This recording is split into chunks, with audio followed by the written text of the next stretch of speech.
And then the second piece is change. Understand that as you excel, you have to understand that you need to continue to be a student. That's very important. Even though you will be teaching others, you will never stop learning. And I think that teaches you to be humble and it grows you as an individual. So perseverance, persistence, always be a student. Great. Are you going to pass out candies now? I think you need to. How many of you, if I just asked you if you know your 5 big strengths, so if this was an interview, I'm a recruiter, and I asked you what your 5 big strengths are, you would absolutely know what they are? It's multiple choice. No. It's a yes or no. Okay. So I think that's a thing. I'm probably, people might have read books like What Color is Your Parachute? And sometimes it feels a little bit more philosophical, like, oh, I like working with people. Well, what does that exactly mean? I actually want to introduce a book here. It's actually called Strength Finder 2.0. Don't worry, I don't get any commission. But basically, this is something that's given out to every Facebook employee when they join. And the reason why is, no matter how hard I try to sing like Lady Gaga, I probably will never be that caliber because I know where my strengths are, or not. In this case, not my strength. But if you're able to kind of follow not just the passion, but also areas that help you excel. So if you're great in shopping, or if you're great in marketing, or you're great in engineering and math and science skills, you can actually just hone in on those and actually do better in the jobs that you're in. Now, it doesn't mean you can't continue to work on your weaknesses, but just know that there's some aptitude that comes easier for everyone, and you know what those are. And knowing that actually helps you, not just through the interview process, but through your performance summary as you work in different companies. That's great. Actually, I know of one other book that's also very helpful. It's called Do What You Are. So for those of you who have read that one, it's great. It's based on an abbreviated version of the Myers-Briggs questionnaire. You take the questionnaire, it gives you your personality code, and then there are 16 chapters in the book that describe the personality code that you would relate to, and it has suggestions for careers that you can look into. So that's a great book as well. I find that very helpful. I have 2 free ones, so if anyone wants it later, I can take it from you. Great, thank you. Rita? Okay, so first of all, excuse me, I'm losing my voice. But first of all, I think I consider myself really lucky to be exactly where I am today, which is to work at Google, be really happy about it, and also have done other things in my career. It didn't always start out that way, and I'll tell you exactly kind of the lessons I learned. So when I was in college, I grew up with my mom, and she actually passed away before I graduated. And so I actually had to graduate and decide what I wanted to do with my life once I graduated. And not knowing what to do, I actually went back to school and continued doing my master's. And then eventually I had to graduate and get out and make a living for myself. So I found myself to be in a sort of a survivalist position. I always have to figure out how to get to the next step. And it's very easy because you didn't really have anyone to fall back into, to find a position and just kind of stay there and be really comfortable. And that's what kind of happened in my first job. I worked as a software engineer for a small company called GeoWorks in Seattle. They had a head office here in the Bay Area. And I was an engineer there, I was really comfortable. They didn't pay really very well, but it's all right, I like the people. And one day I said to myself, like, you can do better than this. Like, you can further your career, maybe you might get paid even more. And I interviewed and worked at Amazon. And I found myself doing kind of the same thing again, feeling really comfortable. And then one day I read this book called Who Moved My Cheese, right? So some of you may have seen that, where the story about these couple of mice, they get really comfortable, and one of them is, happy that he finds the cheese and he doesn't really succeed. Anyway, cute book. It's one of the top New York Times bestsellers. The takeaway from there is that you need to get out of your comfort zone.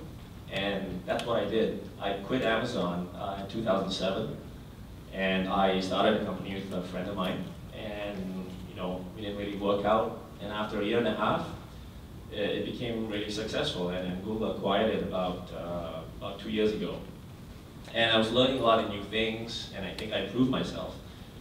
And now at Google, I'm constantly trying to improve myself. I'm working with all these different teams. But one day I know that I'm going to be looking for my new cheese again. Who knows? It may be within Google, maybe outside, maybe Facebook, but maybe not. So the takeaway from this is that don't get too comfortable, try to stretch yourself, and just see how you need to improve. Great. So I think we learned a lot of great lessons from the panelists. So we heard about following your passions, and then also being able to sell yourself, know yourself, and know how to sell yourself to others. Perseverance, continue to learn, knowing your strengths and what you're good at, so that you can really leverage that in your job. And then also really going out of your comfort zone and stretching yourself. And that also is a learning experience in itself. So all of you are in your dream companies right now, and what I'd love to hear is, how did you get there? Did you find that you got your job through networking or recruiting? Did you apply online? What can you tell our audience today? How can they best find their dream company? And we can start anywhere. Sure, I'll take that question. Again, you never start with your dream company. When you start with a company, you're looking for your first job. I know we have a table out there at Wells Fargo. A few of you were there. We were talking about it. Some of you are just graduating. Some of you are looking for the next step. And you always work on the next step. Once you start working, that's when you realize, hey, is this something I want to really do? Is this something I'm really excited in? And is this something which will make me happy? And honestly, we've all worked it for a long time. Eventually, it changes. You want to go to the next step. That's the competitive advantage portion in us Asians, right? We always want to excel. We want to do the best job. And it goes a lot, also I have to talk about with NAAP's philosophy, because I'm on the board of NAAP as well, is our theme is we make leaders. And when Chris Doe reached out to me a few years ago, and I worked for him like 12 years ago, and I started my career, started working, he reached out to me and told me about this organization. And I was like, Chris, I'm already on like 5 organizations. How is this different? And he sat there and was like, great, if you go to your office, right, and you look at, all your offices, there's offices and there's cubicles, or there's other spaces. And he's like, look to your offices on the right, look to your offices on the left. How many Asians do you see in there? And honestly, I could count. There's like 2 out of like 24 offices around. And that was like, I was like, okay, what are you trying to tell me? And he's like, you know what, that's the gap, is there's the mentor relationship and there's the mentee relationship. If you have achieved something, and some of you have, you're already in the mid to senior level right now in your career. If you have, please go ahead, I know Chris mentioned a little before, go ahead and mentee someone. Take that step in your life, take some time out of your life to benefit someone else as well. And if you are the mentee, all of them have mentioned it, there's so much talent in the room. One thing you can do different today is before you leave, make sure, talk to someone who's either presented before, any of the speakers right here, there's tremendous wealth of knowledge right here. Make sure one thing you can do is before you leave, spend some time with them, and you know what, make them your center of influence. I would say networking is huge. It's a business, it's about relationships, it's about networking, knowing people, and connecting with people. So, I bring it back to the whole, consumers. Consumers purchase from recommendations of their friends.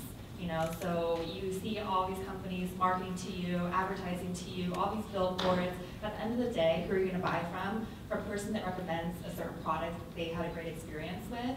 So going back to us, you do great work, you do a good job, you're going to have those internal advocates, those champions for you, and those people are going to talk to other people, and they know people. So it's about relationships, about connecting with other people's networks, and that's kind of how I landed my job.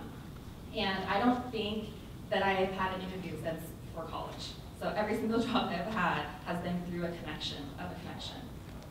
So I want to ask, has anyone on the panel gotten their job from an online application? No. I have not. Have all of you found your jobs through networking? Yeah. So it's very, very important. How many of you were in the previous session on using LinkedIn to find your dream job? So I have to say, LinkedIn is actually a very, very valuable tool. I work for a professional services firm, and we use it every day to look for good talent. Your LinkedIn profile is your resume out there. So take the time to build it up, put in your employment history, get recommendations, put a little something in there about each of your employment. Don't just put the title, really put some keywords in there. Recruiters use LinkedIn and they use keyword searches in LinkedIn to pull up your profile. So if you don't have a very thorough LinkedIn profile, it'll be less likely that your name will come up for career opportunities. I would also take the time to really add as many contacts as you can, people that you know, people that you're meeting today. Connect with them on LinkedIn because you never know when they're going to be your connection to your next job.